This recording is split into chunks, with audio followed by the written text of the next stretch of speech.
Have you ever wondered why some people are universally loved, while others are constantly involved in conflict? Why do some homes feel warm and inviting while others are always tense and uncomfortable? What if the answer lies in a forgotten piece of ancient wisdom? Welcome back to the channel where we decode timeless truths and apply them to the chaos of modern life. Today we're diving into one powerful idea passed down for generations, yet ignored by many. The door should be open, but the gate should be closed. This ancient saying holds the key to how we manage our boundaries, our hearts, and the people we allow into our lives. At first glance, it may seem confusing. Why open the door and close the gate? Shouldn't it be the other way around? But let us look deeper. The door symbolizes our attitude, our openness to others, our kindness, our ability to welcome different people, perspectives, and energies. The gate, however, represents our standards, our boundaries, our values, our self-respect. Together, they form the balance that creates harmony in relationships and strength in identity. Let us start with the open door. To live with an open door is to greet the world with generosity. It means you're not cold, not guarded, not cynical. You're willing to listen, to understand, to give people a chance. An open door doesn't mean you allow chaos in it, means you allow communication. It's the posture of someone who doesn't fear difference. An open door is a posture of warmth.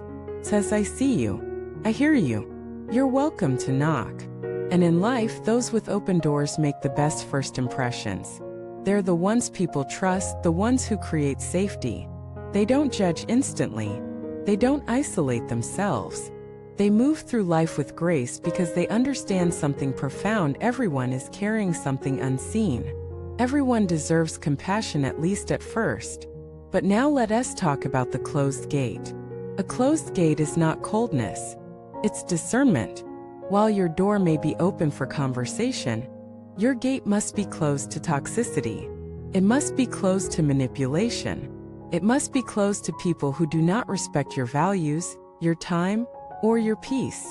Too many people live with both their door and gate wide open. And as a result, their lives are invaded by drama, by gossip, by users, by abusers. Then they wonder why they're exhausted, betrayed, and bitter. The truth is, you were not weak. You were just too open. And openness without protection leads to emotional theft. Let me give you an example. Clara was a warm-hearted woman. She trusted easily, welcomed everyone, gave more than she received. People loved her at first. But over time, her generosity was taken for granted. Friends demanded more. Family manipulated her with guilt. Co-workers dumped their problems on her. And because she didn't want to close the door, she kept letting it happen. Until one day she broke. But the solution wasn't closing the door, it was securing the gate. She started setting limits. Not cutting people off, but filtering who got access. Not everyone who knocked on the door got invited in. And suddenly her life transformed. The energy vampires left. The real friends stayed. Her peace returned. Because boundaries are not barriers. They are filters. Let us take this even further. In your career, the open door means being approachable, collaborative, willing to hear feedback. But the closed gate means knowing your worth. Not letting others underpay you, undervalue you, or misuse your talent. It means being kind without being used. In romantic relationships, the open door is vulnerability, the willingness to share your truth, to love fully. But the closed gate is wisdom. You don't let just anyone into your heart. You observe. You take time. You see if their actions match their words. You don't fall in love with potential. You guard your peace like treasure. In friendships, the open door is laughter, empathy, and support. The closed gate is recognizing when someone is always taking and never giving. When someone celebrates your misery more than your growth. When someone drains you more than they build you. You can love someone and still limit their access to your life. Hear us: what most people miss. Openness without boundaries is self-destruction. Boundaries without openness are isolation. You need both. You need to live with an open heart and a wise mind. You need to welcome new experiences and reject old patterns. You need to be generous but not foolish, kind but not naive, soft but not broken. Let us bring in an ancient analogy. In traditional architecture, homes were built with courtyards. The outer gate led to a garden space open, welcoming. But the inner chambers were private, sacred, reserved for family. This was not just about design, it was about values. You don't let strangers into your sacred space.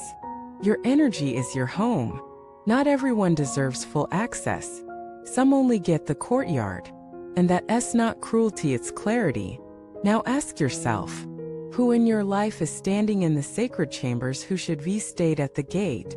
Whose energy do you allow in just because you're afraid of being seen as mean?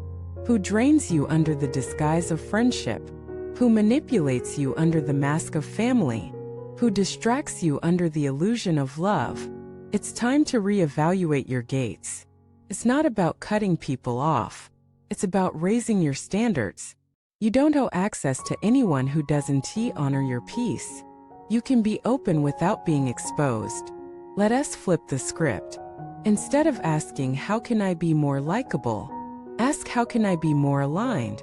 Instead of, am I being too cold? Ask, am I being clear? Instead of, should I give them another chance? Ask, what has their pattern taught me? This is your life, your space, your energy. Protect it like it matters, because it does. Thank you for watching this video. Share your story in the comments. Where have you been too open? Where have you learned to protect your gate?